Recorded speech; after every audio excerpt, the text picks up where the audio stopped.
Dude, pointed stick. Pointed stick! Pointed stick! Pointed stick. Pointed stick. Pointed stick? Pointed stick! Whoa, pointed stick. That pointed stick. Pointed stick! Stick. We don't have any time for your trolling behavior on this channel. It just isn't welcome here. And so, good riddance to you.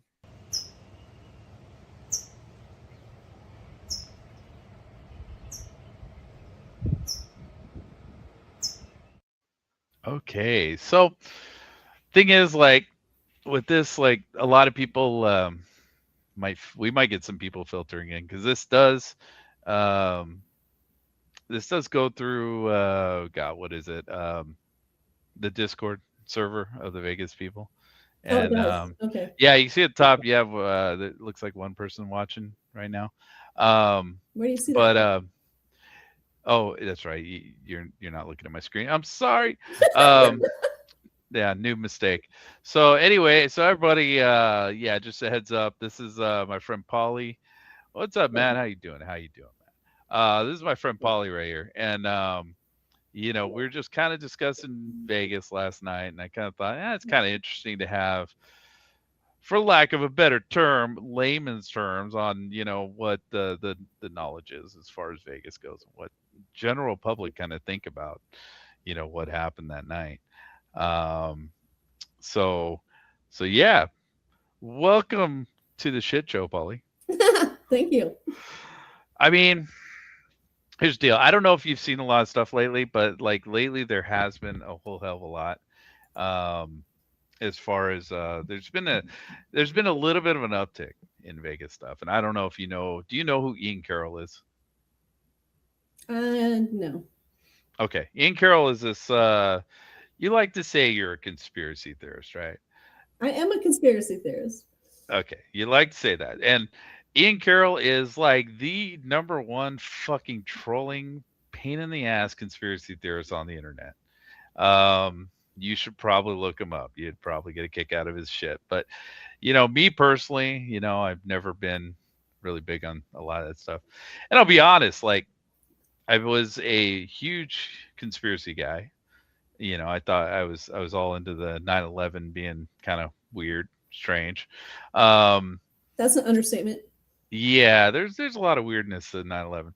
But like, you know, up until Vegas.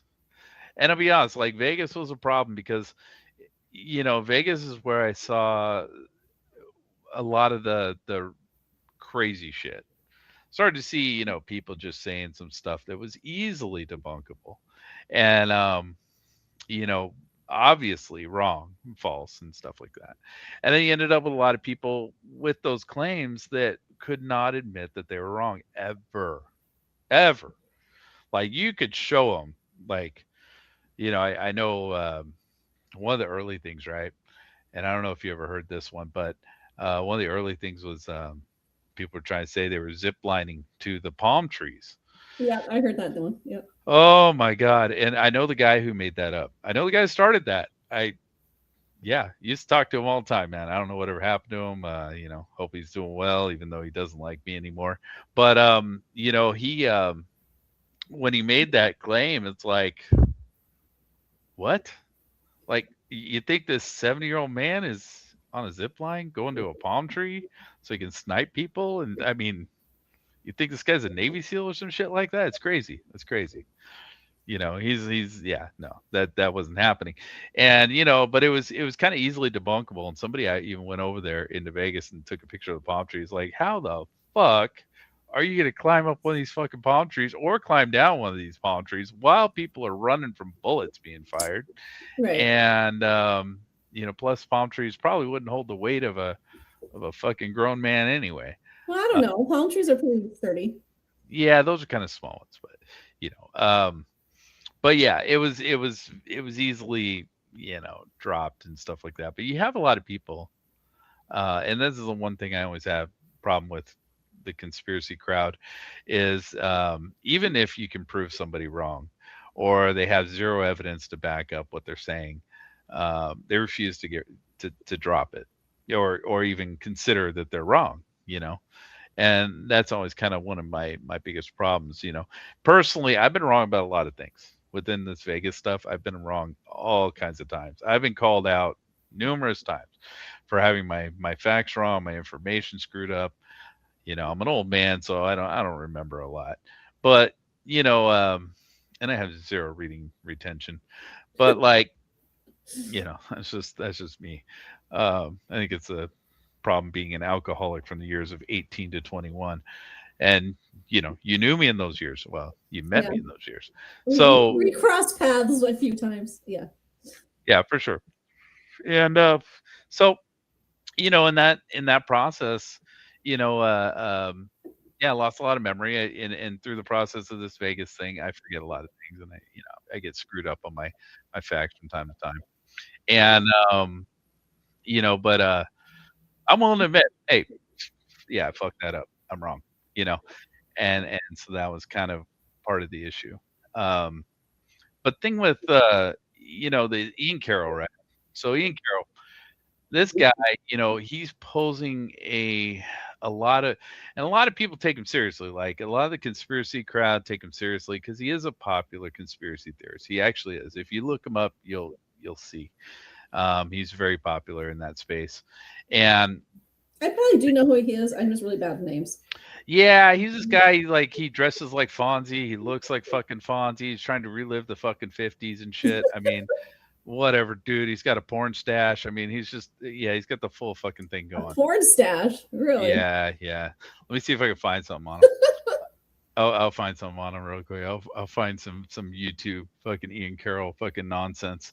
But as much as I can't stand this fucking guy. You sure I give him a lot of attention if you don't like him? Yeah, I mean, it is what it is.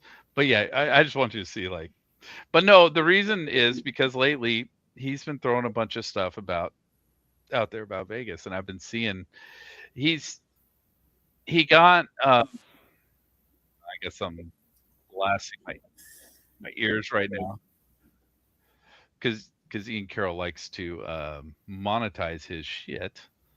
And he's also been like big on the Candace Owens stuff. I'm trying to find something where. Oh, really? He's actually live right now. Ooh. Oh.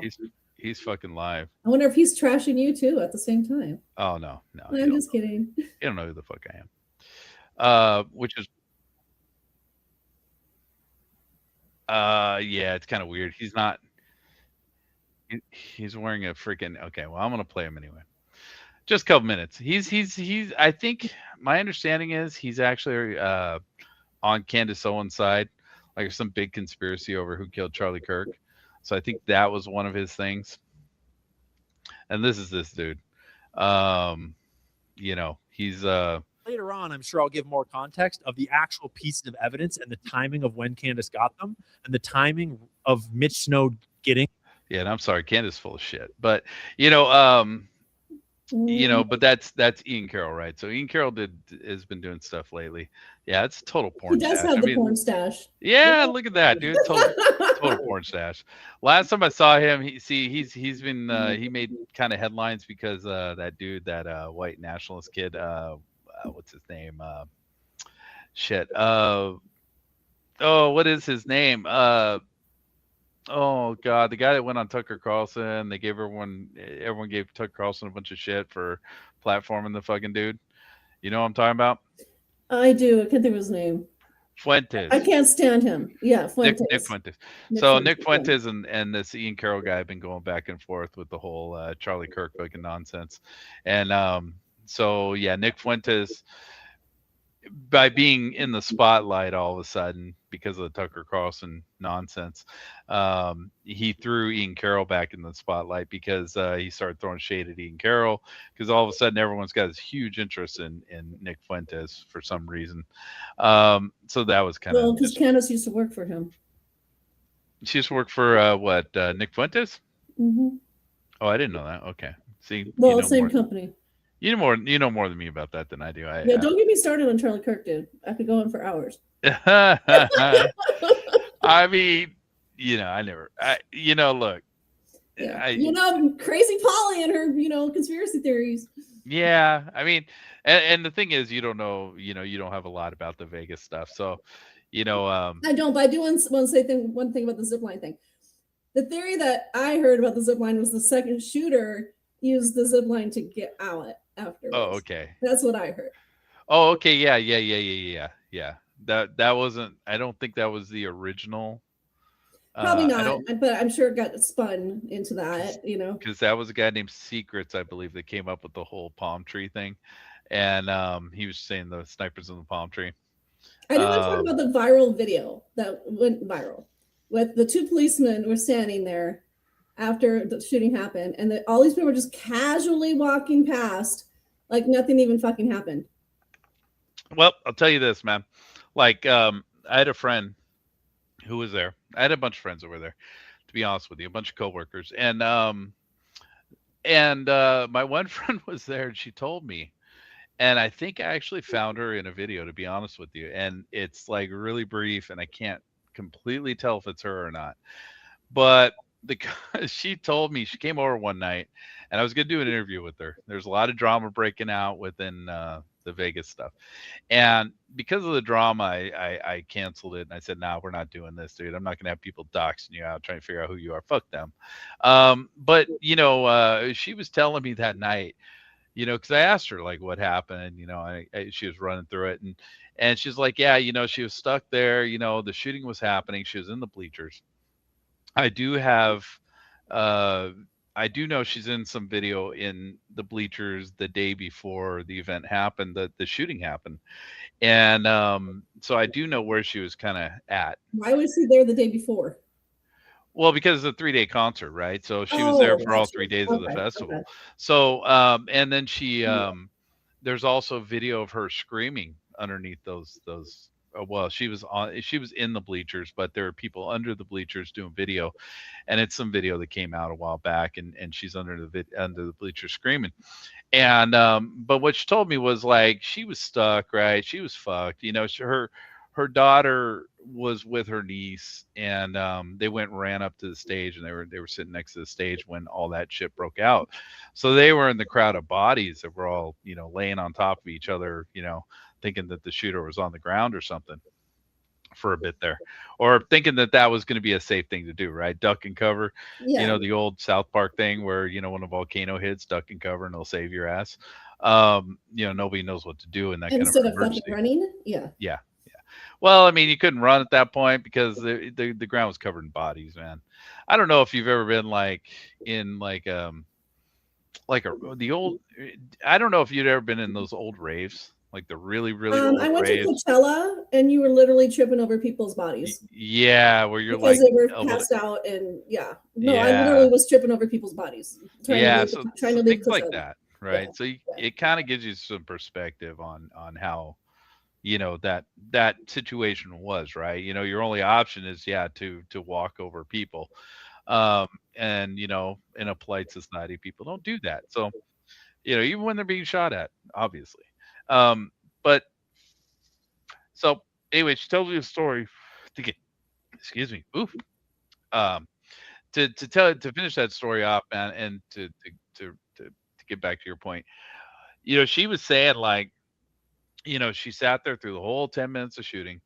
And when it was over, they kind of had a feeling it was over. The guy hadn't been shooting for a couple minutes at that point. And her daughter came back, and they started walking out. And the cops started yelling at her, run, run, run. She's like, fuck you, it's over. And I was just like, you really said that? She's like, yeah, fuck them. She's like, I just got shot at for 10 minutes. I don't give a fuck.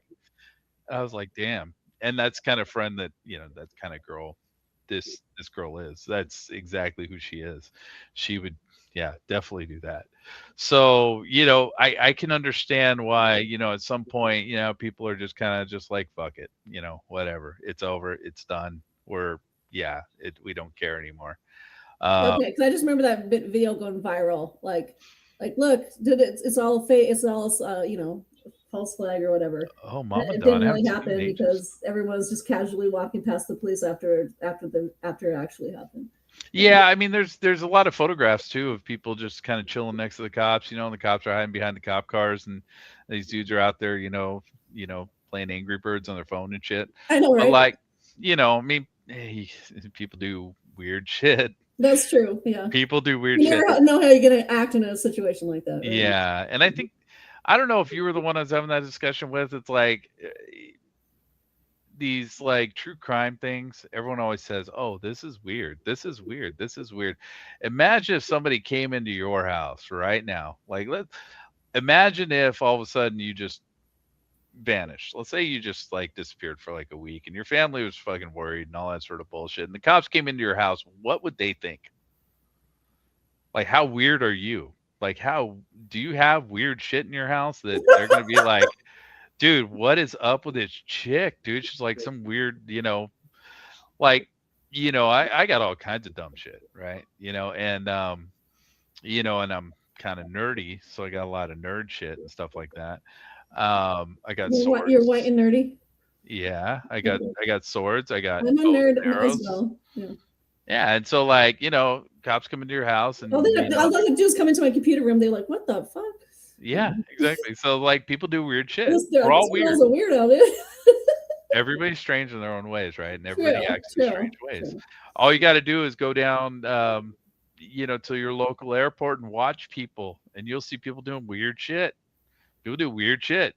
It's just the way it is, And so it's no different when you're drunk or high or both, and you're at a freaking country concert. True. Even when you're getting shot at, and that's, and I love people watching. You know me, man. I Costco's my favorite playground. Oh my god, you and Costco. You have I love Costco. Fucking love Costco. Costco is the ultimate adult playground, dude, because there's such weird ass shit going on at Costco at all times, dude. You have all kinds of different people there, and it's amazing. It's absolutely amazing. So people watching in Costco has always been a thing, and like I said, it's people do weird shit. So, anytime we used to watch, people would watch videos. They go, look at this guy. He's walking around. Yeah, he's probably high as shit, has no idea what the fuck is going on. Probably halfway, not even sober, probably halfway to blackout. And God knows what the fuck is going on in that person's, brain, or the person's, could have been an ex-vet or something like that. Now all of a sudden you're triggering PTSD. Yeah, he's just walking around like he's on a battlefield, and there's people fucking laid out all over the fucking place. I mean, who the fuck knows? So, a lot of the people act weird thing, I always kind of wrote off to stuff like that, and a lot of people like to, I always got pigeonholed as far as, oh, you're the narrative guy, narrative.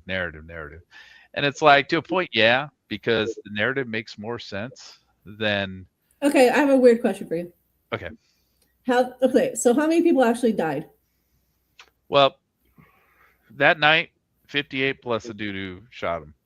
And later, 2 more people died to their injuries within, I think the last one died 2 years ago. I think it was 2 years ago. So 60 in total, really, that he shot and killed.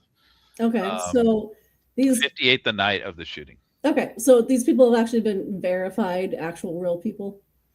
Well, I mean, I've gone on their Facebooks. I've seen obituaries. Yeah. Okay, I'm just asking. Make sure this they're not crisis actors. This is before AI, so yeah, there's no. We just tried to do the AI thing with the picture of Vegas, and obviously AI is it fucked up giving two Eiffel Towers, two Eiffel Towers in Vegas, and some weird Russian writing on the walls, and AI makes me look fucking hot, so I love AI. Fuck AI, but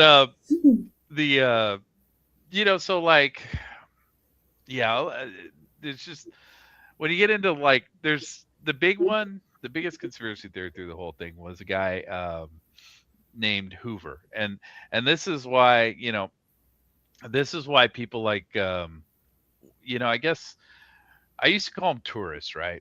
The tourists that come around once in a great while, and all of a sudden have this fascination with what's going on in Vegas and want to explore the conspiracies behind what happened that night. And because they don't really know exactly what everything has been hashed out at this point, because most of the stuff has been, right? You know, this community has been around for what? How many years now? 8, 9, going on 9 years. Your little group, your little small group of community. Yeah, what's Wow. left of them, man? They got destroyed. They got nuked by drama. But you know, that's pretty typical of YouTube. Yeah. And yeah, they got totally nuked by drama. And let's see. Remember the crowd of people that were standing there just smoking, not having a care in the world during the shots. I'm sorry, reading the chat a little bit. Yeah. I mean, yeah, dude. I mean, there were a lot of people doing weird shit. A lot of people doing weird shit. As stupid as it sounds, one thing that drives me nuts about this whole thing is what was in that styrofoam ice container. Okay, yeah. Well, you know what was in it, right? This is this girl's named Mamadon. I think it's a girl. Yeah, I'm pretty sure she's a girl. Mamadon was she's been around since the beginning. I don't know if you saw the latest and I'm speaking to you, Mamadon. I don't know if you saw the latest release on the FBI vault, but it has what's actually in that styrofoam ice chest. And basically it was he had a balaclava in there, which is weird. And I don't remember what else was in there. There was something else in there. Yeah, he had a balaclava, you know, like Really? like a mask. Yeah, you know? I know what it is. Like a robber's mask, you know.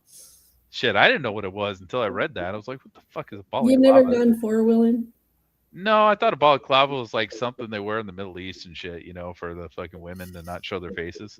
But no, apparently it's not.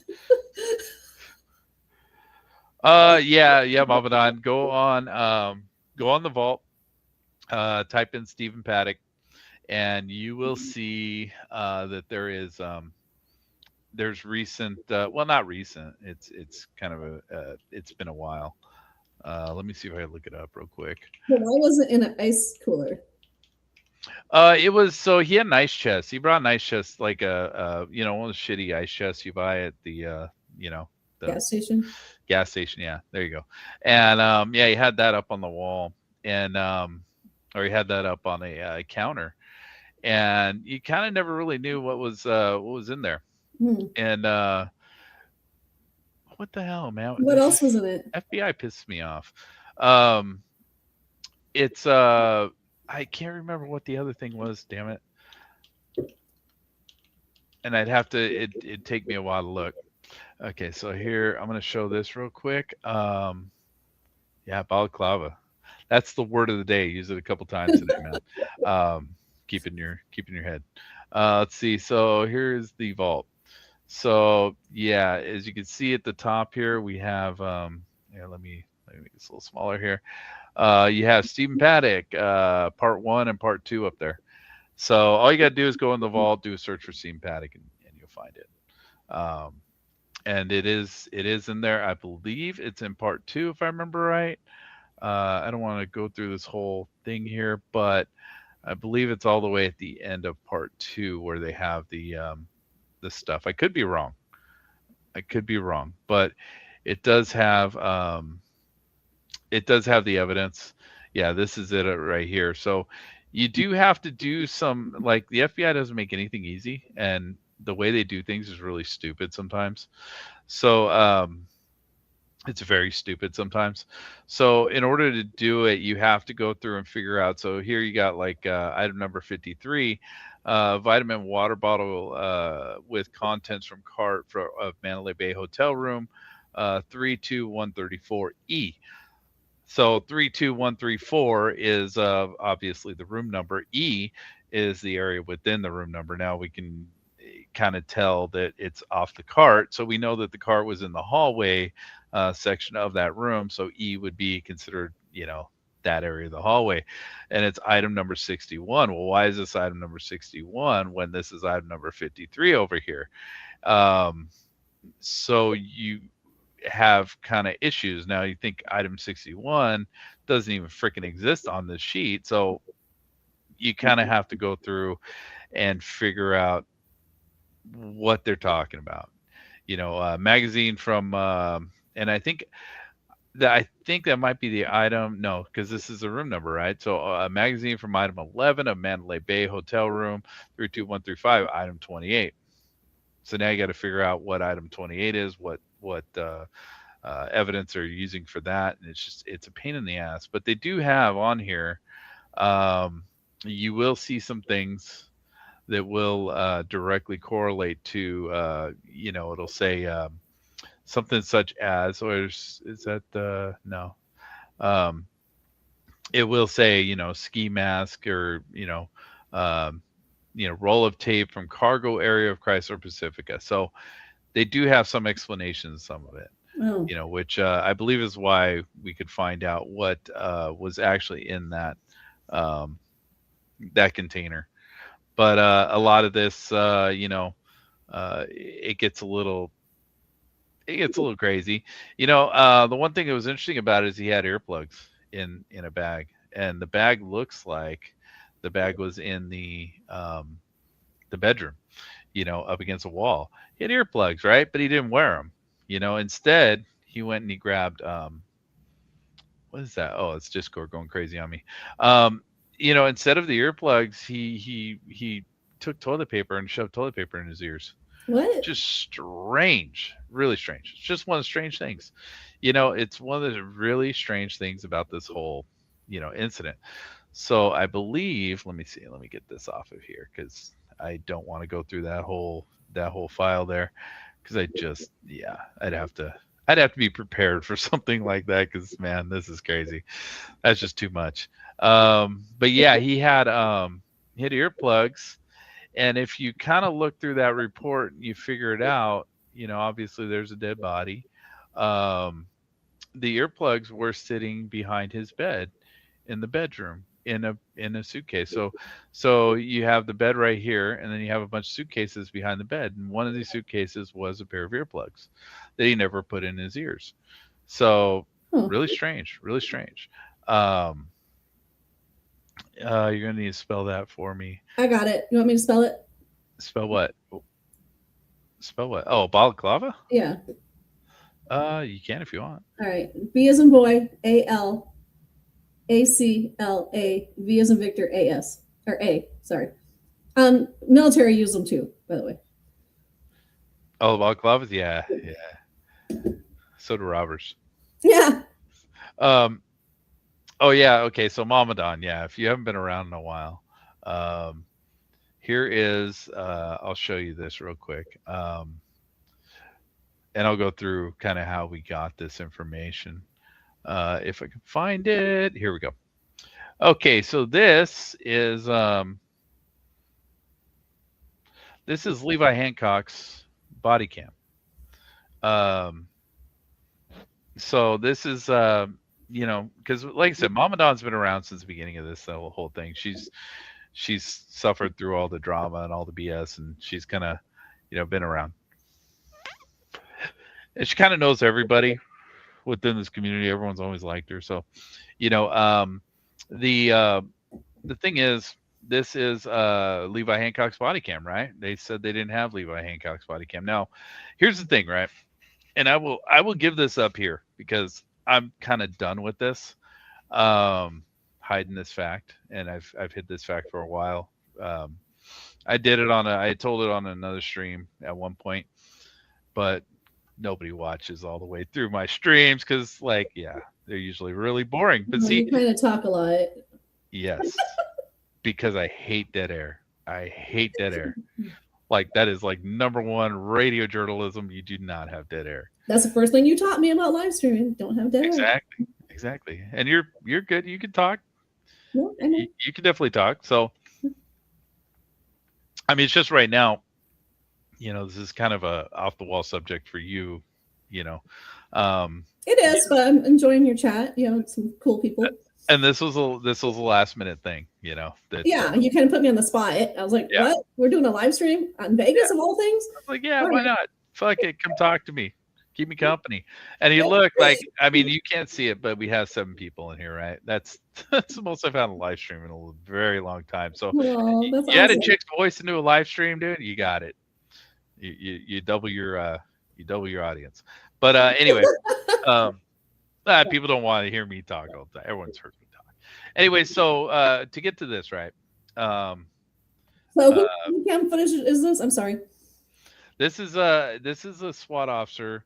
A SWAT officer. Okay. And they originally said they did not have a body cam footage of his. See, that's the problem. They never said that. It was implied that he didn't, right? Because what this SWAT officer did is he went up to in the original investigation, we only had one body camera that ever went into the room, and it was a canine handler. Josh Bitsko was his name, and Bitsko, we only had his camera. He's the only one that we ever saw the inside of the room with, because supposedly everybody else had their cameras off.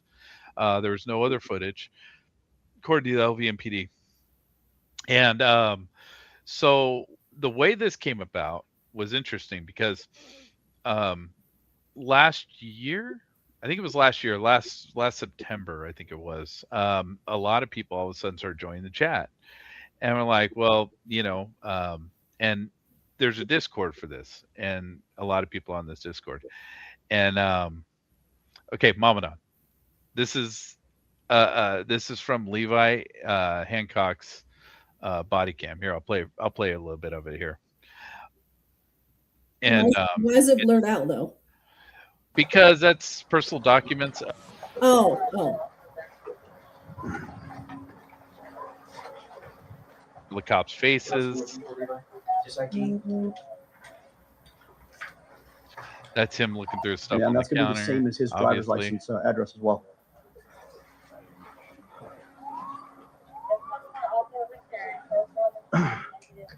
Hey, do you see any reason we need to be in here at this point? Nope. Okay, yeah, let's just back out. We need to get armor for those bags over there. Okay, so there's the ice chest, right? On the right-hand side, there's an ice chest sitting on top of God. Okay, yeah. like a refrigerator. And that's what she's asking about. Because it's weird, because, like, this is something I used to talk about all the time, so I'm glad she brought it up. Like, I never understood how, when they breached that door, the lid of that ice chest is found on the floor like 10 feet away, but the ice chest stayed there. And those things are light as shit, right? So you would think that that foam ass ice chest would have went flying across the room, but no, it didn't.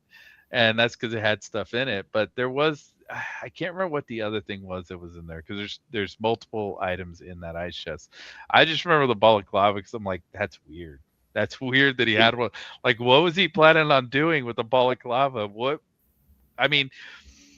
He rented the room in his own name, so he knew he wasn't going to make it out of here alive. Like, he was screwed.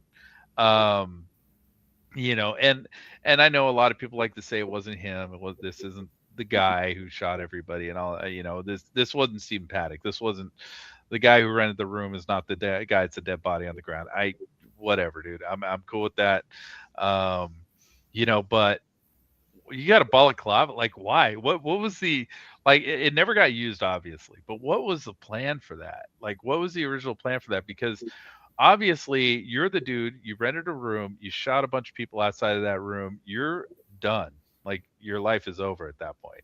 Like, it's just a matter of time. The clock is ticking on your lifespan at that point. But you got a balaclava. Like, what, are you gonna go rob a liquor store or something? I mean, what are you gonna do with that? I don't, there's just all kinds of weirdness about this. It just doesn't make sense. And that's why it's like, people always said, like, even though I'm like hardcore narrative, no, I'm not, dude. It's like, there's a lot of weird shit that went on here that I don't understand. But I don't buy the whole everybody's a crisis actor, nobody died, and this is a bunch of bullshit, theory either. And I don't buy the fact that a bunch of blinking lights in the sky means that helicopters are shooting at people, because there's blinking lights in the sky over where I live every night, nightly. And if that meant people were getting shot, then there's World War III going on outside on a nightly basis. Well, don't you think it had to be something kind of heavy to be in there for that styrofoam? Yeah, like I said, I think there's something else. I can't remember what it was. I'd have to go back and look. Maybe a magazine, like a gun magazine or something? I could find it. I don't think it was a gun magazine. I don't remember. I remember it was kind of inconsequential. It was a bowling ball. I'm kidding. Yeah, something stupid. A weight. A giant fishing weight in there. Yeah, the ice just sat there. It didn't move. It was weird. It was strange. But But yeah, so anyway, so Mamanon, check this out. This is the deal. This is Levi Hancock's body cam. The body cam, they originally, so what he did is he walked up to this cop that he's about to walk up to now, but before this, he actually walked up to the cop and he said, "Hey man, I didn't even have my camera on for all that." And obviously we figured out through the timing of this video versus that video, that what he did was this SWAT guy here, Levi Hancock, realized that he didn't have his body worn camera on, and he turned it on, and then he walked up to the other cops and he said, "Hey man, I didn't even have my camera on for that whole time." And then, but it was on at that point, right? So it was inferred by that statement that he didn't have the body cam on. There was no footage. This didn't exist, and that's what everyone kind of thought was going on. The LVMPD didn't say anything about it. They just kind of just let it go because the LVMPD was forced by a court order to release all this information, and this is something they just conveniently forgot about. Which, that's them. That's interesting then. And so this whole footage is very interesting, actually, because what happened was we had a guy come into the community, I said, like last year when all these people started showing up, and we had one guy that was really digging deep, really fucking insane, and still going, man. Just he's a beast, and I'm kind of glad for it because most of us are burned out at this point and don't care anymore, but not to that level. And but he just came in, and like I said, you have a lot of people that you consider like tourists, right? Because they see some conspiracy and they come in, they're like, "Oh, this conspiracy happened, blah blah blah, helicopter shot people and stuff like that," and then they disappear, and then, that's their thing. that happens to you guys a lot. Yeah, it happens. Oh, okay. And so this guy, he stuck with it, and he was kind of in the same boat at the first. At the beginning, he was kind of very oriented towards more of the conspiracy side of things, and he's still kind of, I mean, everyone has a little bit of that in them, like even I do, man. I think some of this stuff is just really strange, but like, what do you have a cloud with? Like, really, bro? Like, why? But anyway, this guy figured out, he was watching all the footage, and she was trying to figure out, like, Nightline has a video about this. A lot of major media has videos about what happened in Vegas. He was looking at all that footage, and he found this footage here, and he's trying to figure out whose footage this was. And he was, when we first saw it, because I'd seen that episode of I forget what it was called, that he found this from, but I saw it a long time ago, and I thought, well, there's only one camera in the room. It's that Josh Bitsko guy's camera, must be his, whatever, don't care. And then he came in, he said, no, that's not his. And he figured out that this was Levi Hancock.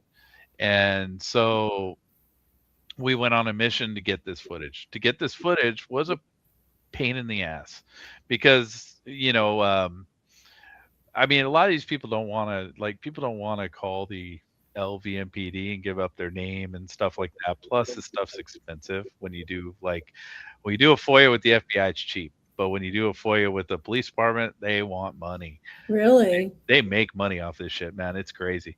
So so I decided, yeah, I'll do it. I don't care. I don't care about giving my name to the LVMPD. I really don't. I'm not paranoid. And so I called the LVMPD, and I talked to them. I said, I want this footage. This is what I want. And they sent me a letter back saying, if you want it expedited, it's going to be an extra like $100 or something like. Well, they didn't tell me. They just said, if you want to expedite it, it's going to be extra. Otherwise, it's like, I think it was like I don't remember what I paid for. It was like $500 or something. $400. Yikes! Really? So yeah, but it gets better than that, because then I called him and I'm like, well, what does it mean to expedite it? And she said, well, it's an extra like $125 or something like that. And the girl said, I'm going to be doing it personally. And I ain't giving no names because I don't want to get her in trouble. But yeah, she said I'll be doing it personally, and I'll have it done in like 3 weeks. Otherwise, it's going to take 12 months. A year? So I was like, yeah, a year. Yeah. So I was like, well, screw that. If I'm going to pay all this money, I'll pay the extra $125. No shit. I mean, you're already getting $500. Might as well pay another $100. Yeah. So I did it. I bought this footage. It was the most expensive movie I've ever had and the most boring movie I've ever had. And I mean, I could have filmed and produced this thing for $500. But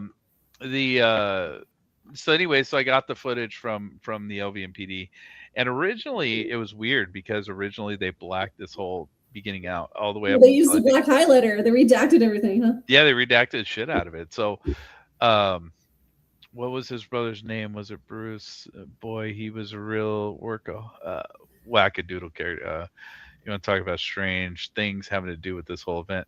You're talking about he's got Bruce was the one that did the one interview, but you're probably talking about Eric. Eric Paddock is the one that lives in Florida down there that gave most of the interviews. I'm sorry, I'm just reading chat. I know what you're doing. Okay. Oh, I didn't know if you had the chat up or not. I do. I just didn't join it because I don't want to put my YouTube channel on there. So. Oh, okay. So anyway, so like, and she might be a little behind because she's just talking about taking a year, but like, so anyway, yeah. So they wanted. He told you guys to all fuck off. What? Oh yeah. He didn't tell us all to fuck off. He told. Oh, what's his name? NServe. There's a channel called NServe. He told NServe to fuck off because he got a little pissy with them, and NServe, some Canadian channel that was out there, started giving the brother of the shooter a bunch of shit, and the brother of the shooter came live with him one night and said, "Fuck off and die." He came live on your channel? No, not on my channel. No, it's this other guy's channel. It was funny. It was funny. There were some good moments within this whole thing, but even with the drama, there's some good moments. But like, yeah, so I get the footage, right? It's blacked out the whole first 2.5 minutes, which is all this stuff inside the room, and so then we had to go into yeah, he's Australian, yeah. Then we had to go into this whole rigmarole of, well, now how do we get them to unredact that footage, right? Right. And so we all got in the Discord, a bunch of us, and we kind of had a little private chat, and we're like, how do we do this, man? Like, what do I say, right? And because I didn't really know what to say, and luckily, yeah, a couple of the dudes in the LVSA who runs this website that this video is being hosted on, the video I'm showing, and he's Las Vegas Shooting Archive, and this other person, he goes by Comrade Chimp in our Discord. They were talking to me and they're like, dude, the thing is, this has already been released. It's been on national television. It's mainstream media. They gave it to them. Why wouldn't they give it to you? And so that's what I had to use. I had to use that excuse. Then they had to get with lawyers because I called them back, told them this. They told me, well, we got to talk to the lawyers and see if it's okay. And I got an email back a couple days later saying, yeah, the lawyer said it's okay. We're going to give it to you unredacted. And then they gave me this, and this is the final form of that video. And then, the other thing is there were a couple things about, why did you blur out the faces of the cops? I guess there was some sort of incident in Reno because we are talking about Nevada here. There's some incident in Reno where the cops had a problem with their faces being shown. And so now they have to redact all the. I mean, I get that. I mean, yeah, I get that. They said the original redaction for the room was because they're not allowed to show anybody any space that is not accessible to the public in these when they release these videos. And so the problem is, there's an argument there, right? Because this is kind of rent it. Yeah, it's a hotel room. It is kind of accessible. So whatever, and so they were arguing that, but the thing is they already gave it out. So they had to kind of, give it out again. They didn't have to do anything really because they're the police. They could just tell you to go fuck yourself, but whatever. They did. How many days was he there before this all went down? He booked this room on the 25th. So he booked the room on 25th, and then the shooting happened, on the 1st. So he was there for 5 days. Was that a Okay. 5-day month? I don't remember. But anyway, so like the thing is, wait, 20th, 29th, 30th. Yeah, I don't remember offhand. Like I said, but I'm an old man. I'm fucking senile. I got a Biden moment going. But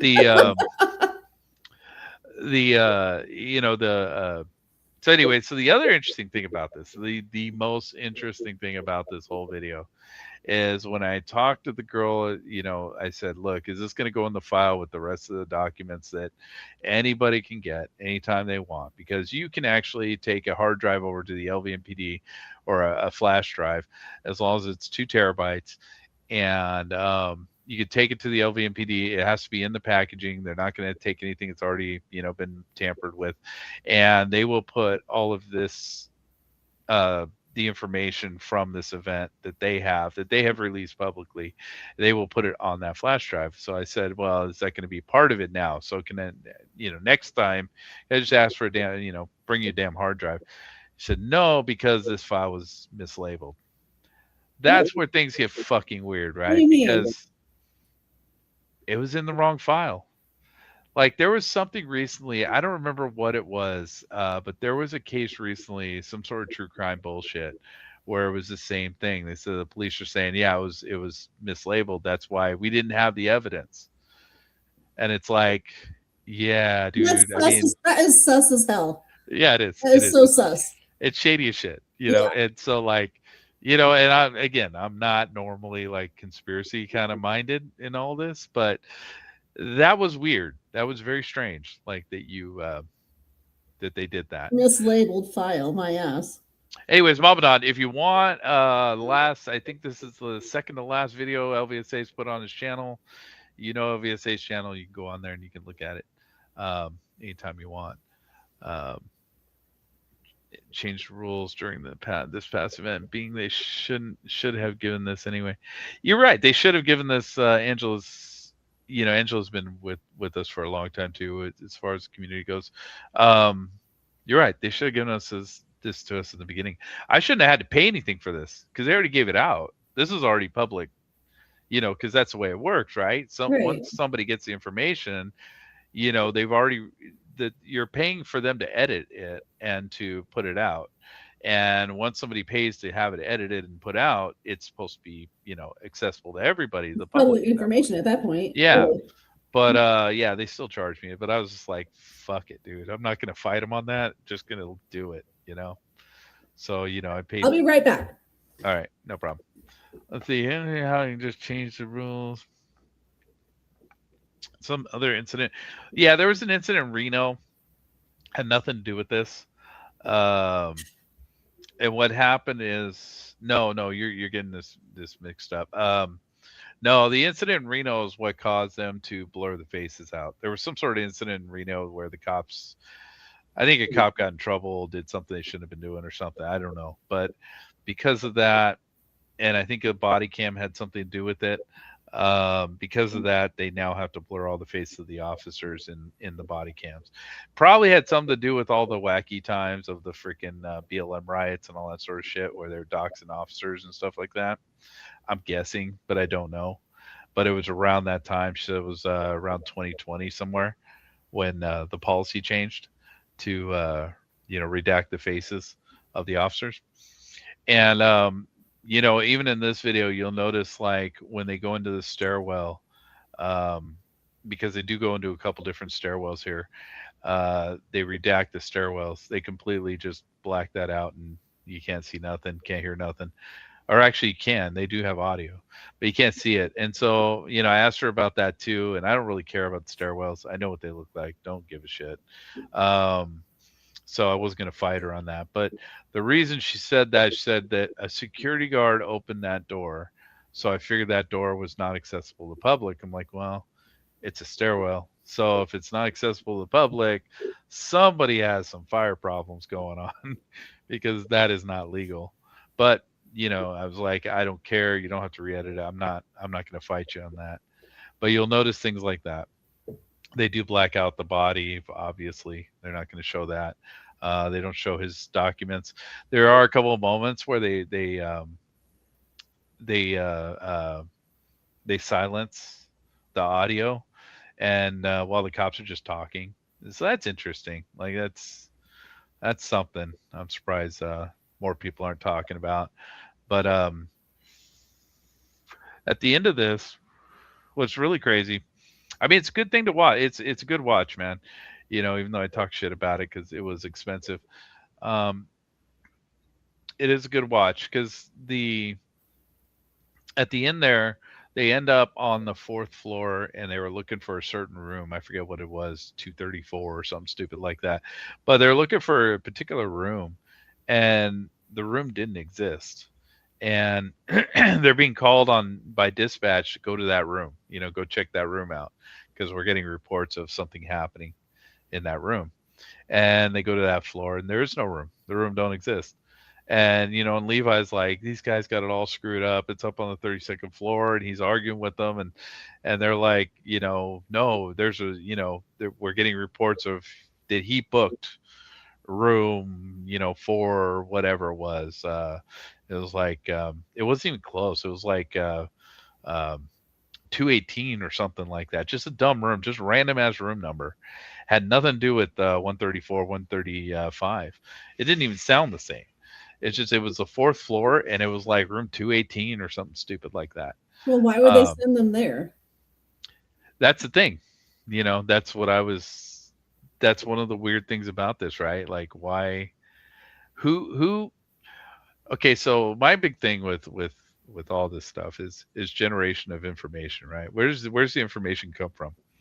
What is the generation of the information that people have on various things, right? So, you know, with that, like, who said that he had that room? Like, you know, why was that like a miscommunication? Did Well, that'd somebody be really easy to look up on the hotel registry if he booked his second room. Yeah, but the hotel, they don't give out information, man. To the police? Well, yeah, the police, they probably do, and to the FBI, I'm sure they do. Yeah. But like, you gotta understand, like the guy who I think it was the guy who was Jim Murren. I think it was Jim Murren, who was the head of MGMRI, you know, Resorts International, and he what was he? He was the secretary, or he was Department of Defense tourism. Oh God. Tourism something. He had some position within the government for the tourism, you know, for terrorism on the tourism front. I don't know. It was weird, but he was like a government guy, you know. And then so there's all kinds of weird stuff going on there. There were people that claimed that he shorted the stock right before this happened. I heard that I don't know how true that is. Like, I've never seen anybody able to prove that. So or show proof of that. So I don't know. Yeah, that's one of the theories I heard too. Yeah. Yeah, and I don't know how true it is. I mean, it could be true, but I don't know. But how would he know that was going to happen? You know what I mean? Like, yeah. Well, I mean, that's what people are trying to say, that he somehow had some sort of insider knowledge that this was going to happen. Yeah, he was inside Stephen Paddock's brain or something. I don't know, but or he set up this whole event, you know, to. I think that was the idea. Like, he set up this event to plummet the stock so that he could make money, right? And then later sell these properties from MGM, because MGM took a huge hit after this. Like, they didn't pay any money really to the victims. Like, they screwed the victims. Really? But yeah, they did, and they actually sued the victims. One of my friends has. How are they? Why are they suing the victims? So here's the deal, right? Like, it's so stupid. It's so stupid. Our justice system sucks in America, dude. It is so lame. So basically, they sued the victims because how did it work out? Because they had a private security firm that I believe, well, they hired, right? So MGM hired it wasn't Staff Pro, I forget who it was. They hired some private security, or it was their own in-house, I think, private security or whatever. But they were specifically trained for terrorism or something like that, terrorist events.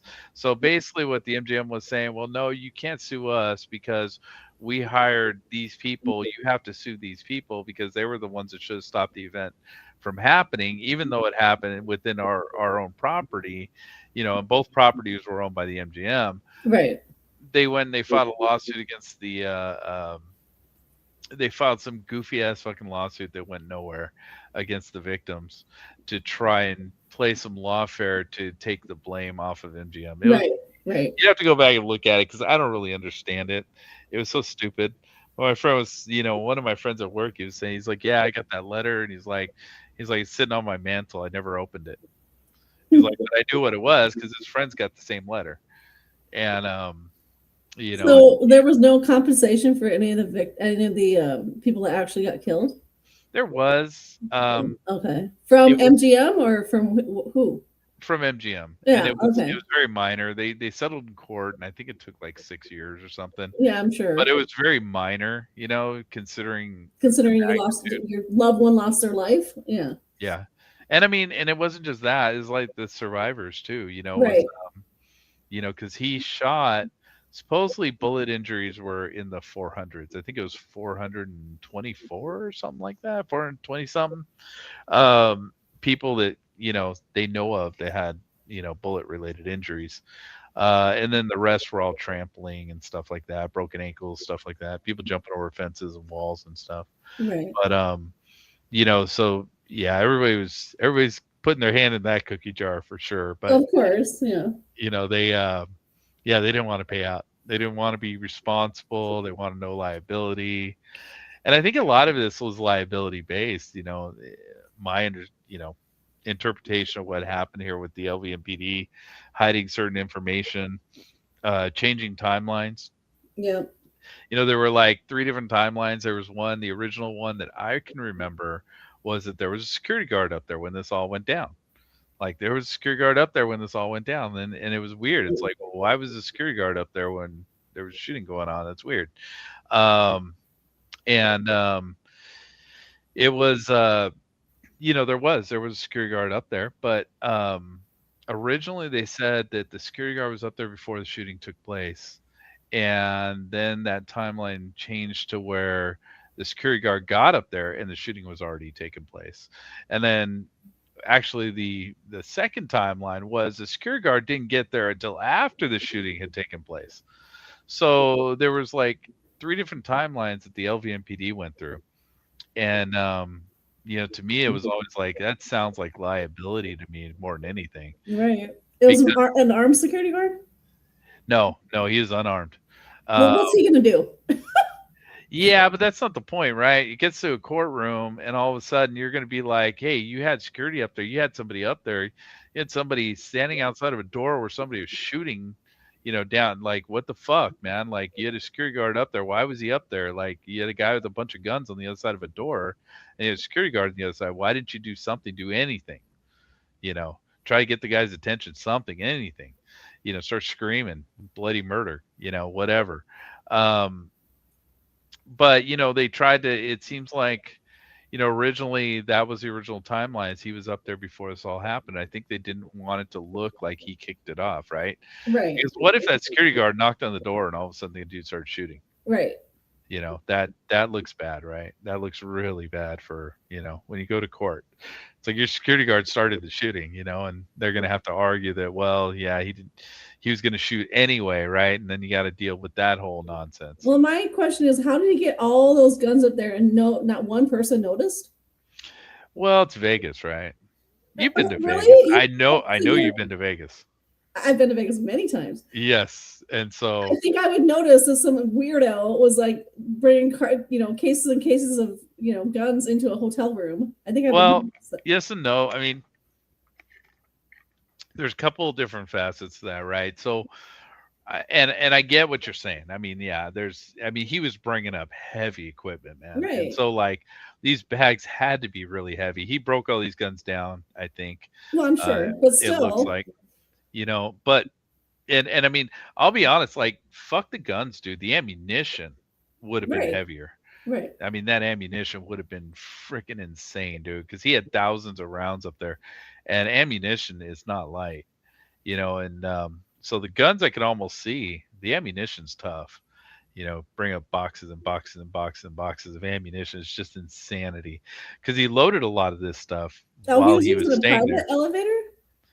Yes, he was using The freight elevator? yeah, he was using How did he service get elevator. access to that? So what he did was he was coming in through the valet. When you come in through the valet, obviously you have a bellman, right? So Yeah. the bellman takes your shit and then Puts it on the little cart. puts it on the cart and then drags it up to the elevator. But with the high rollers, they'll let them use the service elevators instead, so they don't Oh. have to wait for the plebs, the people like me and you, to get up to their floor. You know I'm not a high roller. You don't know. Yeah, I'm not either. My ex-girlfriend was. Yeah, I Yeah, I heard all about that. I saw how that works. So that makes sense. So he was using the freight elevator. Yeah.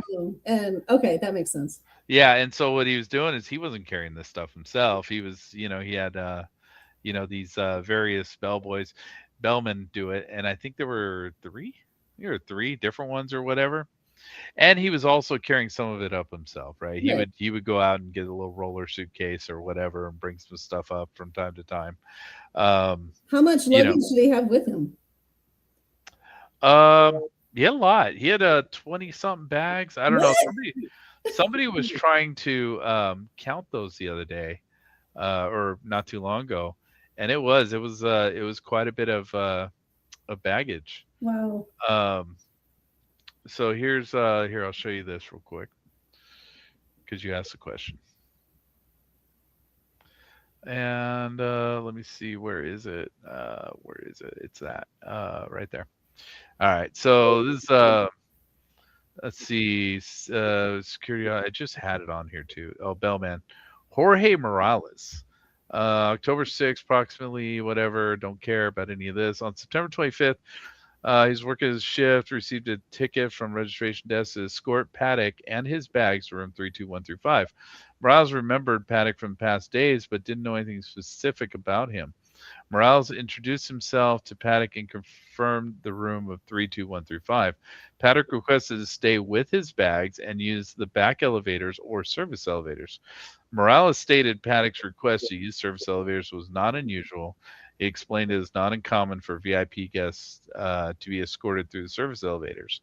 Paddock had regular luggage bags with him, and nothing was unusual. The bags were on the service cart. Paddock rolled one bag himself. Morales asked Paddock if he wanted to walk in front of him, and he said no. Paddock followed Morales to the service elevators, which run to the 200 wing of the hotel. When they arrived on the 32nd floor, Paddock followed Morales to 135, which was located in the 100 wing. When they arrived at the room, Morales asked Paddock if he would like him to take his bags to the back of the room. Paddock responded, no, just leave them there. Leave them there at the front entryway of the room. Morales asked Paddock if he could get him anything for the room, like ice or any directions. Paddock said no. Morales stated Paddock was quiet and polite, nothing out of the ordinary, pretty low-key like normal. When Morales removed the bags from the cart, the bags were normal weight, not lighter or heavier than usual, and Paddock did not react to Morales handling the bags. Paddock gave Morales a tip and he left. Okay, so that's one bellman. Let's see, I think there was another in here. There's another one. September 26th, Torres was working and came in contact with Paddock. Well, and this is the next day, right? So 25th, now we're on 26th. Okay. Was working and came in contact with Paddock while helping with the luggage cart. Torres could not remember in detail the baggage was what baggage was on the cart, but he thought there were duffel bags. After loading the cart, Paddock requested to be taken to his room with his luggage. The normal protocol is a guest will be given a ticket, and upon getting to the room, the guest will call and have the luggage delivered. When Paddock requested to go with his luggage, Torres stated he does this for guests to expedite them. It's not unusual. While walking to the service elevator with the luggage cart, Torres had casual conversation with Paddock. Paddock stated he had a family coming to town and some of the luggage belonged to them. Torres said that the conversation was carefree and Paddock was very pleasant. Upon reaching the service elevator, Torres said Gerard Colleen took over. Torres did not see Paddock for the rest of his shift. On September 29th, Torres was working, called over by the valet to help a guest. Upon walking over, Torres recognized the guest to be Paddock and possibly shook his hand. Paddock requested Torres take him upstairs. Torres stated he would request a bellman to help. During this encounter, Paddock was alone, had luggage items on the cart. Torres escorted Paddock to the service elevator where he believed to have met bellman Jorge Morales, which that was on 25th. He ran into him, so he might have run into him twice. I don't remember the exact timeline of these things, but So he made like 3 different trips. yeah, he made a couple. Yeah, I think it was 3 different. I don't remember if it was 3 or I think it might have been 3 to the valet, but he made a bunch of different trips to the he walked in a few times. So Right. he just came in with his own stuff. Let me see if I can find I think it was the New York Times did the 50 pounds of explosive in his car? was it 50? I don't know if it was 50. That's it was a lot. insane. He had a lot. Did he have 50 pounds of that shit? Because what he had in his car was What kind of tannerite. explosives were they? It was tannerite. So you know what tannerite is? No. Tannerite's exploding targets that they use for target practice. Oh, got you. Okay. Yeah, so he had tannerite, but he had the precursors for tannerite. So he had a big old bag of here, I'll show you. It should be on here. He had a big old bag of what is it? It's aluminum powder, I believe, is one of them. What do you think he was going to do with that? I have theories, I have ideas, but I don't. Nobody knows, right? Nobody knows for sure. Right. I kind of have an idea what I think he might have been doing. What's your theory? Well, okay, so this is all stuff that came out later. Where is the car? Where's the car at? Why am I not seeing the car? Oh, there's car. Okay, so there's the car, and that's those are the exploding targets, right? Those are tannerite targets, the orange things. Yeah. And but he's got the bags up there, and the bags I believe are ammonium powder, aluminum powder. And I forget what the other part of it is. Let's see. So residence, his vehicle. Let's see. Search warrant. The item were located, photographed. All items. Let's see. Evidence collected from Paddock's vehicle included loaded rifles, 22-pound containers. Okay, so yeah, you're right. Of exploding targets, 10 1-pound containers of exploding targets, and 22-pound bags of explosive precursors. What are the 210? What are the 2 bags here? Yeah, I don't know, but yeah. So yeah, I think she's right. I think she's absolutely right, because it's actually more. It's 22-pound containers, right? So that's 40 pounds right there. 10 1-pound containers, that's 50 pounds right there, and 22-pound bags of explosive precursors, which I'm guessing are these little white bags that look like cocaine. Yeah, that's what it looks like. Huh. So yeah, that's what was going on. So So yeah. what's your theory? What do you think he was going to do with that shit? All right. So this all came out later, right? So, do you know, you know where the trop? Do you know where this all happened? Like, do you know the area this happened in? Of course, I've been to Vegas many times. Okay. Well, yeah, I mean, but the festival ground, right? Because I didn't even know where it was until this happened. I actually went to a concert there before. Yep. Oh, okay. So, Tropicana's right there, right? Yep. Okay, so that's where a lot of people ended up, is at Tropicana. So this all came out within the FBI release, the last FBI release, and the thing is tannerite, right? You can't set off tannerite unless you shoot it. Like, you have to have a high speed projectile to set this stuff off. You can't hit it with a hammer. It's not going to do anything. You light it on fire. It's not going to do anything. You have to, you have to have something very high speed run right through this crap, and it that's how it explodes. You can look it up online. There's all kinds of stupid shit of people just doing dumb shit online with this stuff, blowing up cars and all kinds of crazy shit. But like, you'll have videos of people like actually like legit, like hitting this stuff with a hammer, trying to get it set off. And it's like, you're kind of on crack trying it, but they're willing to, for science, I guess, do that stuff. So, you have to shoot this stuff. Yeah. And the thing is, like, he parked this car in the garage. He didn't use it. It's one of those things like balaclava. Why you got a balaclava for? What the fuck are you doing? Or what were you planning on doing that you didn't do? But the things with yes, yeah, I didn't remember that moment. I'm just saying. You had a better memory than me. I think everybody does. But the thing is, like in that last release on the this is all new stuff because it was last released on the FBI files, which I think came out last year. They said that the way it works is the FBI was asking somebody that worked at the Tropicana about Paddock wanting to rent a particular room, and I think it's worded during the time of the shooting. So he wanted a room in the Tropicana.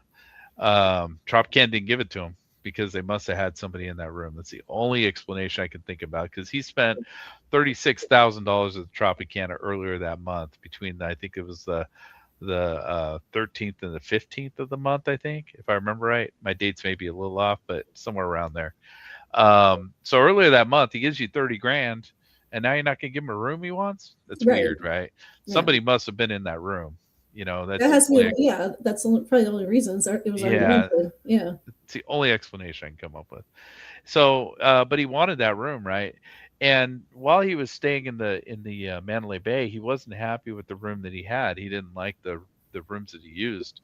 He wanted rooms in the 200 wing, which are next to the service elevators. But I mean, how's that going to help you? I don't understand, like, why he wanted those escape route, maybe. I don't know. Actually, I don't even think those are service. I thought the service elevators in 300 wing for some reason. But anyway, he wanted a room in the 200 wing, right? The only thing the 200 wing faces is the fucking airport. So I have no idea what that's about. That's weird. Yeah. A lot of people were trying to say that the LVMPD, one of their command posts, is over there too. And so they're saying that, some people were kind of theorizing that, yeah, maybe he was going to shoot the LVMPD or something like that, because he knew that was going to be a muster point, which I don't understand that, but, how he could read their minds, but, whatever. So he asked for on the 28th, I believe it was the 28th. Yeah, 28th. I think it was 27th. Maybe it's 27th. I don't know. It's in this report here, but he asked for, in fact, hey, I got it up, dude. Why don't I just do this the right way? I'm being lazy. See, 27th. Yeah, okay. So here it is. On the 27th September, Paddock spoke with his VIP host. Reference. I hate that fucking word. Without the ing, dude, that word does not make sense to me. I fucking hate how the police use that word. Reference wanting the Vista suite at the end of the hall with the double doors. Paddock was insistent on the suite and the connecting room. Paddock wanted to be in the 200 wing as it had a better view. Had a view of the fucking airport. I don't understand how that has a better fucking view. But anyway, that's just, Tourette's, man. It's ridiculous, dude. Like, cause he had the 100 wing, which had a view of the strip, obviously, but he wanted to look at planes fly by. What's wrong with this guy? That doesn't make sense. So he didn't like the room. It says Paddock was upset about the room, but he was not angry. Paddock never mentioned a reason why he wanted a connecting room, which he did get a connecting room. So they wouldn't put him in the 200 wing. because on that floor, I guess it probably was taken most likely. And it, you know, I mean, and they got a big country festival going on right across the street, man. So it's like, of course, everything's gonna be taken that for that. But he asked for, you know, in the new releases, all we have is we have the FBI supposedly talking to the Tropicana, saying we want to talk to you, referencing Paddock trying to get room, and I think it was like had a weird number on it. It was like room 1214 or something. 12. And what did that face? It faced the fucking concert. I mean, perfectly, dude, perfectly. Because you know, the Tropicana is kind of offset. It's like at a weird angle. It is, yeah. And those windows in the Tropicana, they only open like 45 degrees, like because you know they don't want people jumping out of them, so they don't open all the way.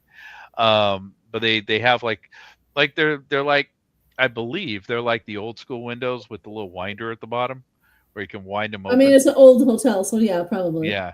And so they only open a certain amount, right? They only open about 45 degrees. If you I haven't seen it in a very long time, and I don't have it bookmarked, but there is a video out there of a guy doing a walkthrough of that exact room. Really? You know? Yeah, on YouTube. YouTube's amazing. And yeah, some dude did a walkthrough of that room. You know, they had nothing. It was like 6 years before this whole event happened.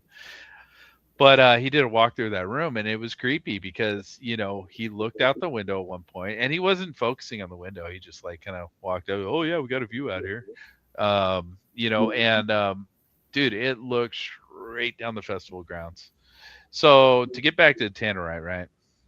The only thing I can make sense out of this whole thing is, you know, because obviously I'm guessing there was a plan for it. Right. You know, outside of just target practice, you know, and so, you know, so what I'm thinking was a possibility. I don't know, between the Tropicana and the what you call it, the festival grounds, is a gas station. Like I've stopped there a million times, Yeah, dude. There's me a gas too. station there. Yes, that That's is exactly what gas station you're talking about. Yep. yes, that is like your last hope before you leave town. And yes, I've been to that gas station plenty of times. And if you're staying in those hotels, that's where you're gonna go buy your drinks and all that bullshit that you don't want to pay, you know, the hotel prices for. But but Yeah, yes, they have a bottle opener on the door when you're walking out. in that gas station? Oh, dude, I didn't even realize that. I didn't know that. For my Heinekens, you can open it as you're walking out the door. Oh, awesome. Awesome. I didn't know that. I didn't know that. Yeah, I didn't go there to buy beers, so No, yeah, I didn't that. know. Anyway, go ahead. I went there to buy dumb shit, candy bars and, you know, sodas Coffee. and shit like that, and water and coffee, yeah, all that dumb shit, you know. And then get gas on your way out of town, you know. But especially if you're staying in that part of Vegas. But like, yeah, but there's a gas station there, right? So how much, you know, what do you think? I mean, if you watch like what people do to Tannerite, it's intense. I mean, the shit that Tannerite can do is insane. And you know, you think about like what would Tannerite do if you put all that shit into a trash can at the gas station, just shot the trash can until it went off? Fuck. Can you imagine? Yeah, dude, it would have been insane. So I'm gonna show you something real quick here. Oh wait. No, this is too much. I don't want 400 pounds of Tannerite. I want a couple. Yeah, keep it to where kind of what he had. I'll show you real quick how this stuff what this stuff does, because this stuff it's a trip, dude. I've seen videos on it, but yeah, share it. Oh, you have? Share it with your audience. Yeah. Okay.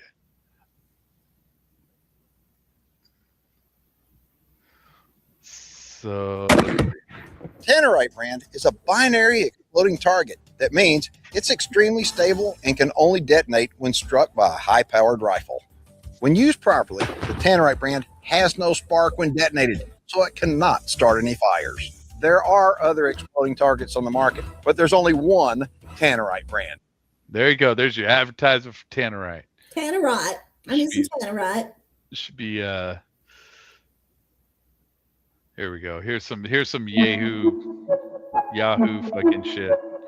If I can get through the commercial. And another commercial. This game. You're not ready for it. Yeah, I'm not. You're right. You're absolutely right. 1. Whoa! Holy shit! Valley Fire Department. There's nothing Dude, left. this stuff's insane, Try dude. this at home. Bad idea. Really bad We're idea. professionals. We are professional idiots, and you could get dead if you try this. at You home. could get dead. Might get You dead. We could might. certainly get dead. All right. Fire in the hole. Let's do it. I don't know if I can put that on YouTube. Is he drinking a beer while he's shooting a gun? Probably. 5, I mean, 4, 3, 2, 1. Holy shit! It totally obliterated it. Whoa! fucking mushroom cloud. Man. Okay, and how much is this? That's in there? That was 400 pounds. Oh, okay. But he only had 50, so he Okay, had yeah. But still, I mean, especially at a gas station, can you imagine the damage that could have done? he had a small amount of what those guys just used.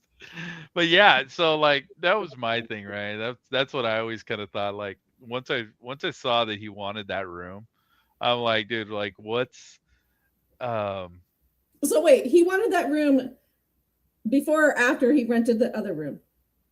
wait, let me see what she says. Good Lord, bottle opener as you're walking out the door. I'm still waiting for you to say why you think that stuff was in the back of the car, but now I'm starting to think something myself. What if he thought that maybe he was going to get away with this and be driving his vehicle and the police would start shooting at him and the vehicle will blow up? You're going to be dead. Like putting that shit in the back of your car and then running away from cops. And I don't, and it's got to be a high-powered rifle, right? Right. I don't even think shoot you with a pistol. Yeah, I don't even No. think your Glock is going to set No, those I off. don't think I so. don't know, but I don't think so. Yeah, but like that would still be kind of suicidal, running away from police with fucking 50 pounds of explosives in your car. But no, what I think was because he did shoot at the fuel tanks, right? He shot at the fuel tanks at the airport. And they didn't rupture. He couldn't get through them because even though he had oh shoot, I gotta go soon. Even though he had I think it was armor piercing oh god, what do they call those rounds? The ones that light things on fire. Oh god, high explosive was it high explosive armor piercing or something like that? But he had these rounds that probably could have lit something on fire. But the problem is those tanks are double walled and they're so thick walled that he couldn't get through the tanks, and so he couldn't light the jet fuel on fire.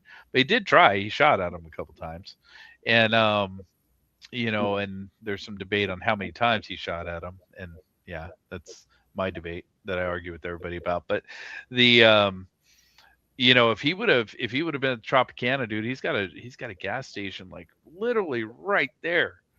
Like how much damage would it do if you like just parked your car right there, put a suitcase of that crap up against the door and then just started plugging holes through the door until you hit the right spot? Right. Like that just would be insane. And then he had the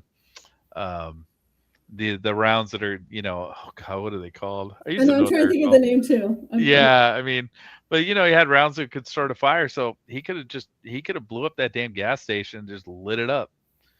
And then they would have had to let that, I mean, because that's what they would have done, right? They would have let it burn out, because those things only hold a certain amount of fuel. They're not piped to anything. They just they load the fuel daily.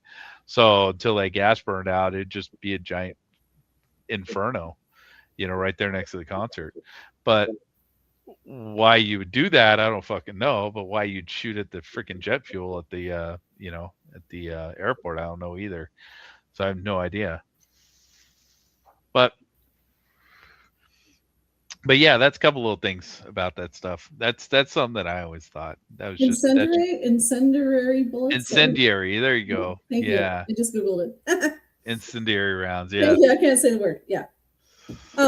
Cool. Yeah. So you think that your theory was that he was going to put that at that gas station? Yeah, I didn't know. You know, it was always a question mark. Like the tannerite Yeah. was always a big question mark. Like, I mean, it makes sense because, like, why would he keep it in his car? Like, he didn't bring it up, you know? yeah. So in the early days, like I was all into this idea that this was like, because there's no motive. We have no motive whatsoever. We don't know. No? Nobody knows why. No. The FBI said he was stressed out. He was stressed Well, out what did because his of brother money. say? His brother said, "I don't know why he did this. It doesn't make any sense." You know, and then the next day he came out and he could do it. He was smart. He did it. He did it all by himself. It's like weird, dude. Because Oh. like day one, he's like, I don't understand. It doesn't make any sense. He wouldn't do My something brother like would this. never do that. Yeah. You know, he was towing the family line, which made sense, right? Makes Well, sense to me. yeah. And then the next day, all of a sudden, it's like, oh, he did it. He did it. It's like, wow, that's weird. That was weird how he flipped that quick. No shit, Oh, right? somebody got to his ass, and yeah, gave him some talking points. But you know, whatever. It's all good. He but anyway,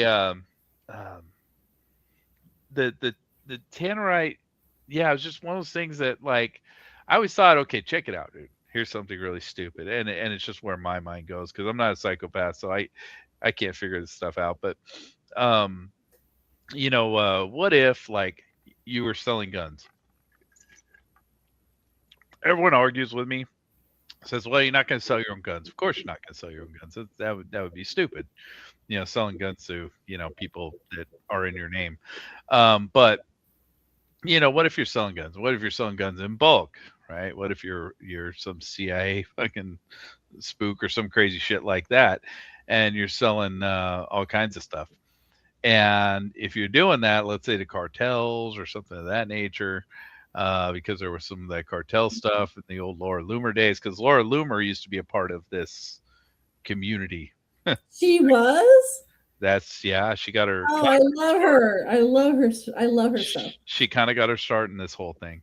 There's videos of Laura Loomer doing all kinds of stuff. She's the one that broke some of the evidence in this. She's the one that got Wow, really? Oh, yeah. I love her. I follow her on X. I love that girl. Yeah. So Loomer was pretty good with this stuff, but she had some wacky ass ideas towards the end there. And she's nuts. And then but yeah, so like, you know, as far as this stuff goes, like here's always my, you know, kind of just random ass theory that's like I could see this being a thing. Mary Lou, nobody knows what happened to Mary Lou, but Mary Lou Danley, I think, is last anyone saw of her. I saw a picture somebody posted of her in Venice Beach, where her daughter lives. So anyway, this is the way I could see things going down, possibly, right? This dude has all these cards, you know, these, you know, 'cause he's an old man. He's got a bad back. He had a bad back for a while. That's kind of documented. And threw his back out and he slipped at a casino one time, supposedly. And, you know, so this guy, you know, he's not going to be carrying all these guns around, lugging them around and stuff like that. So that's why you got the service carts. You know, you'd order food and then you'd keep the cart and, you know, whatever. Oh, right. Okay. So you got your service carts up there. You got your guns up there. You got two different rooms, right? So you got you basically your showroom, and you got your room that you're kind of running your business out of, and you can be in private, which is the big room, right? So you could easily bring people up there to, you know, and there's no factual basis behind what I'm saying. This is just something I came up with in my head. It's like, this is like, you know, a possibility that I always thought was something that could have been happening for an overall motive, but it breaks down towards the end. And, but you know, you set the guns on the table or on your cart, you wheel them into 134, you set them up, and you get your clients. You say, what do you want to shoot? What do you want to try out, man? What are you looking for? Because the thing is, every gun was different. Like they all had different attachments. They all had different brakes on them. They were all completely different manufacturers. There were a couple, I think, from the same manufacturer, but I think it was only like two. So they're all completely different. And, but I guess, you know, just maybe he's a gun collector and he just likes his different guns. I don't He's not brand specific. And so, you know, at that point, it's like, well, you know, if you want to, and he did send an email to himself, which is weird, to his own email saying, you know, come to Las Vegas and try out. We have all kinds of guns to try out, basically. And which is weird because he sent it to himself, right? It could have been a draft for an email or something like that. I mean, who knows who else he sent that to? And so at this point, okay, you want to sell bulk guns and stuff like that, but you need to know what you're gonna give, you know, give what your customers want, but you don't know what they want. So you bring them into Vegas, and you're allowed to shoot guns in Vegas. I think you have to be, I forget how many miles away from civilization you have to be, but out there in the desert, you can shoot whatever the hell you want. Yeah, they have a really good shooting range out there. Yeah. Yeah, and I'm thinking like, all you'd have to do, well, they got all kind of by the racetrack. Oh, okay. But I was thinking like all you would have to do really is just like leave the keys on the counter, tell the person, hey man, you better be back in 3 hours, otherwise I'm claiming this shit stolen.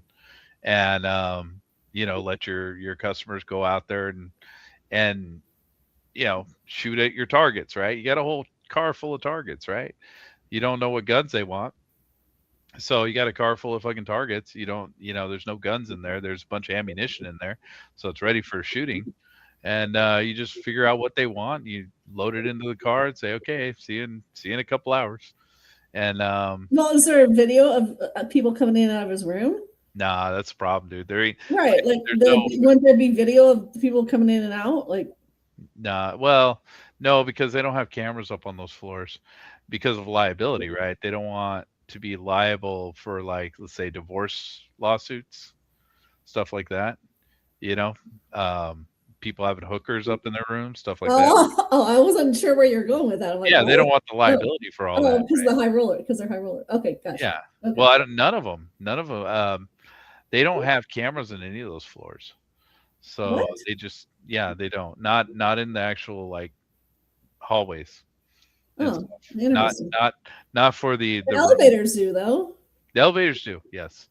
So you would see, you know, stuff in the elevators and stuff like that. But of course, you know, now you're getting into territory of, well, who knows about this, right? Like if that was factual, what I just said, then obviously the FBI would know that, yeah, there's people coming in and out of those elevators that shouldn't be and stuff like that.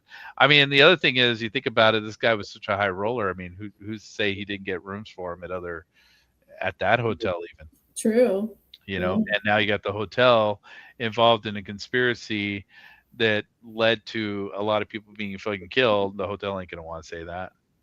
They're not going to want to admit that, yeah, we knew this guy was running guns out of our hotel. We just didn't say anything because he was making us money, or he was laundering his money through us. You know, there's all kinds of stupid theories. True. But again, there's no proof or evidence of what I'm saying. I'm just saying that was something that I ran with for that was one of the theories that got floated out there.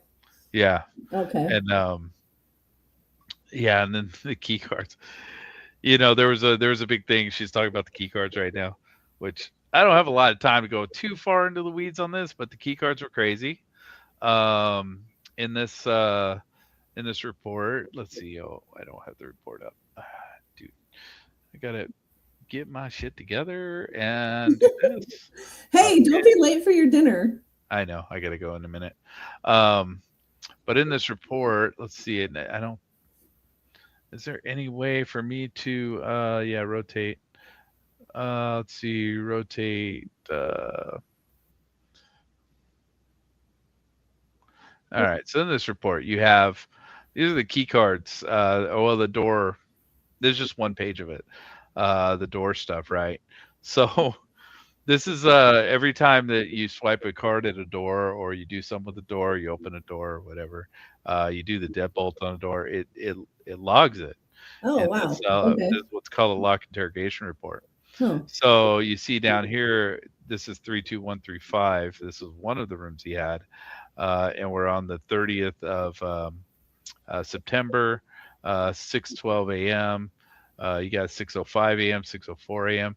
And you see error, no access this room, error, no access this room, error, no access this room, error, no. So he was swiping cards like a motherfucker on this. You see, this is the name. It was issued by this Orpia, C Orpia, which I kind of tracked her down, but and she's got some really funny things to her on her LinkedIn. But why would he be swiping the card and it has no access if he rented 2 rooms? because this dumbass, so you have to go. So this is really difficult, right? This is really difficult stuff to deal with because he had 2 different rooms. He had 134, 135. Yeah. The keys did not match each other, right? Because they're No, just you have a separate Yeah. room key for each room. Yeah. Oh, he was using the wrong card? see, like this is the whole reason I did this, right? Mamadan just said it. I don't know who Polly is, but I am really enjoying her learning all these new things about Vegas. Oh, thank you. And so like I said, that was kind of the point of this whole thing. But yeah, so he had 2 different rooms, right? So he had a million different key cards. He, so you could look up here and just from looking at this right here, you have issued by up here, and that's Jay Wheeler, and then C Orpia, right? And then Jay Wheeler, and then C Colton. So he had at least 3 different sets of cards here alone. And he actually had, I believe, 4. I think it's 4 different sets. So he had 8 key cards, something like that. I'd have to go back and look. But if you look at this interaction right here, he was swiping the wrong card. He's swiping a card for, and the only reason I know is because no access to this room. Right. He was using the wrong card to get into the room. Yeah, he was using the wrong card. He was using the card for Well, why did he have so many cards? Like, did he say he lost his and then got more, or what? I think that's what he did. Yeah, that's what it sounded like. And yeah, usually when you report that you lost your card, they deactivate it. Well, they didn't deactivate his. Wow. Yeah. And I think he left him in the room. So well, that's what I'm saying. Like when I'm in a hotel, if I lose my card, my room key card, they deactivate the old one and give me a new one. Well, he was probably just telling him, "Hey, man, I left him in the room." Well, he's a high roller, and I guess they get away with all kinds of shit. Like apparently. Yeah. So, Well, he probably just was telling, "Hey, man, I need some for my family," right? He was. Oh yeah, because he allegedly had family members. Yeah. Yeah. Okay, that's probably what he did tell him. He could have done all kinds of stuff. Yeah, for sure. But yeah, so this interaction here looks very strange, right? He's Right. just like swiping a card like crazy. And the reason he was doing that, I believe this is the interaction, is at the same time in 134, he was swiping this card as well, but it wasn't working because he deadbolted it. So this dumbass deadbolted it, took the card for 134, then walked out of 135 when he left. And then when he came back, now he has the wrong key card, and he deadbolted himself out of his own room, and he couldn't get into this room. And so then he goes, and I think this is, oh no, this isn't it. Yeah, guest card accepted. There it is right there. C Colton, right? So these are all C Orpia, right? So this Orpia chick gave him these cards, or this card, or however many cards he's swiping here. Probably only 1 or 2. And then, he goes downstairs. 7 minutes later, he gets back up, which I've timed the elevator ride. It's about 58 seconds. So it is possible to do this. Okay. He comes back with a card from the C Colton that opened 135. But the weird thing is about this is I believe, I don't know, I'd have to go back and look at it. I believe he had the C Colton card. No, wait. No, yeah, this was where he might have went down. And you gotta, if you look at it also on this one, he came up with a bunch of bags. So he had a bellman with him with his bags. And you gotta imagine, dude, he's gotta be sweating, dude, because he's sitting in the hallway. And this is the 30th, so this is almost showtime, dude. It's almost go time for him. Yep. There's only, I think the next day was the 1st, because I don't think it was 31 days in that month. So he's doing, he's got to be just sweating balls, dude, because now he's got to go not fucking working. Yeah. and he can't get into his room. Yeah, I can't, dude. Fuck, you'd freak the fuck out. So like, you imagine like he's swiping like a motherfucker right here. Fuck yeah, you are, because you got all your guns in there. You're already ready, and now you can't get into your fucking room. You fucked up. You fucked up royally. Yeah, it's crazy. And I don't remember if the first swipe, because they only have minutes, they don't have seconds on here. Okay. If the first swipe was the other door or this door, but the other door is on here also. Interesting. So yeah, when you get like deep in the weeds, let's see, PS, I think you're going to have to do another live with Polly, and I hope I get a notification because there's just so much more like the drilling, and I don't know. I could mention, yeah, dude. There's, oh, dude, yeah. Oh my gosh, The drilling- I'm enjoying this. Yeah, I'd totally do another The one. drilling's another fucking thing that's fucking insane. I'd totally do another one with pointed stick for sure, for sure. That I have issues with. Yeah, I've always had issues with the drilling, but I still have issues with the damn drilling. But but yeah, so this, you know, you look at this interaction, you can't take this interaction by itself because he has another door. But if you look at the other door, I mean, real quick, was this the 30th at 6 a.m. So here's the other door. Let's see. So I know it's upside down. I'll fix it in a second. Let's see, clockwise. So we're talking about the 30th, and for some reason they scan these all screwed up. So one is upside down, one's the other way, and it's dumb. So the 30th at 6 a.m. right? So these are 6:03 a.m. error door unit dead bolted. That's the exact same exchange. Ciorpia. It knew it was dead bolted? Well, the door does, because you're trying to get in. The door is logging all this information, right? And it knows it's dead bolted? Whoa. I didn't know the that. door knows it's dead bolted, yeah. Oh, wow. So, okay. So what it looks like when you add these together is Paddock came in, because we do have video of him coming in this day, supposedly, if you believe, you know, all the timestamps and stuff on that video, which I didn't play, but, you know, I could play it. You said they didn't have video of him. Well, they don't have video of him up in the rooms, but they have video of him, you know, walking around. So, oof. I'll throw this video up real quick.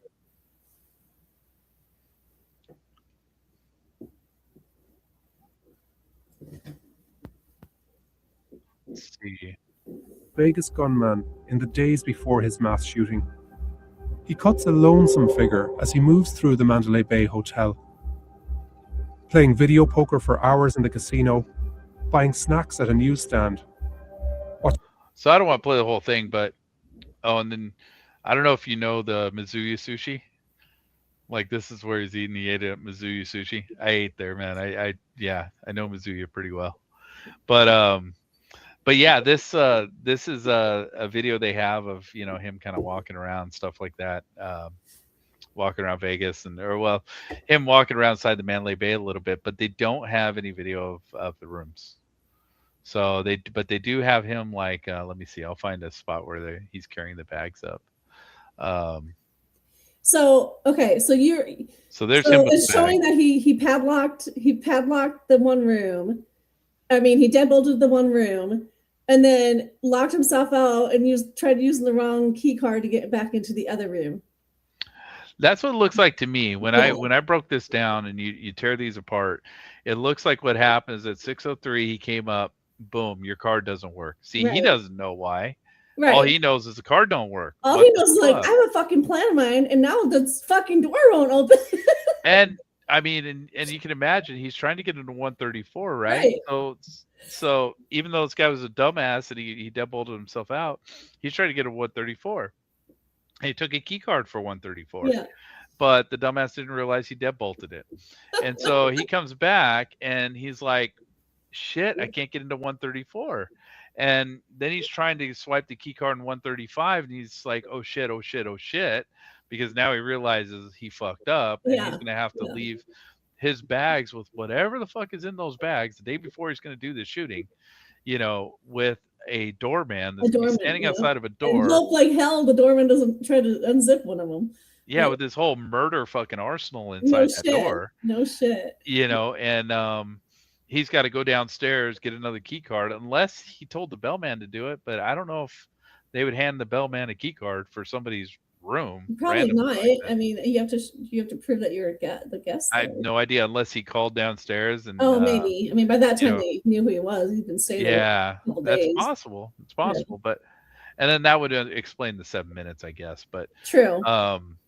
You know, a little better, because the thing is, people always say it's like a tight timeline. Well, everything has to be tight. Everything has to be fucking tight, dude. Because if it's not tight, then you're gonna wonder, what was he doing for those 15 minutes? Like, bro, like it was 7 minutes, dude. 2 minutes up, 2 minutes down, 5 minutes for an interaction.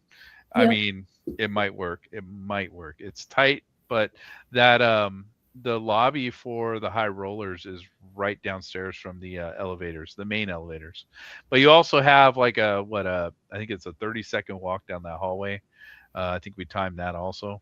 Well, you have to take in consideration there might be a guest in front of him too, where he had to wait. you Yeah, know? yeah, So for the elevator, yeah. yeah. For So sure. there's all kinds of weirdness going on there, but what it looks like here happened is it looks like he came back. He couldn't get into 134. He had the key card for it, but it wasn't working.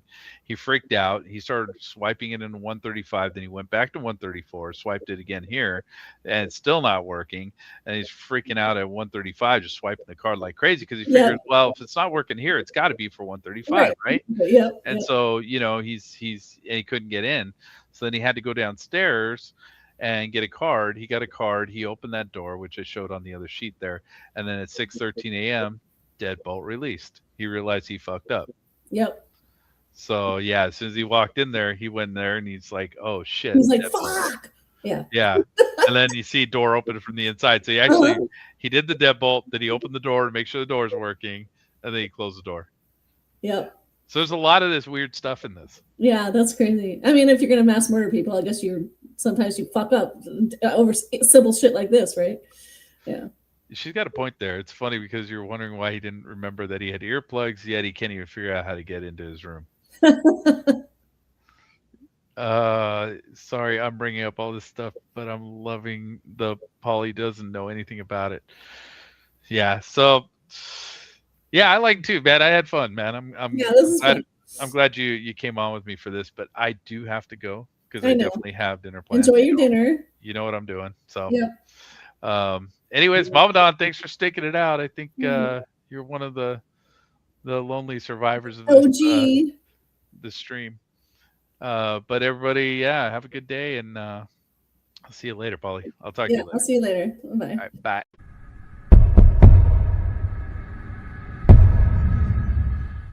Dude, pointed stick. Pointed stick. Pointed stick. Pointed stick. Pointed stick. Pointed stick? Pointed stick. Whoa, pointed stick. That pointed stick. Pointed stick. Stick. We don't have any time for your trolling behavior on this channel. It just isn't welcome here. And so, good riddance to you.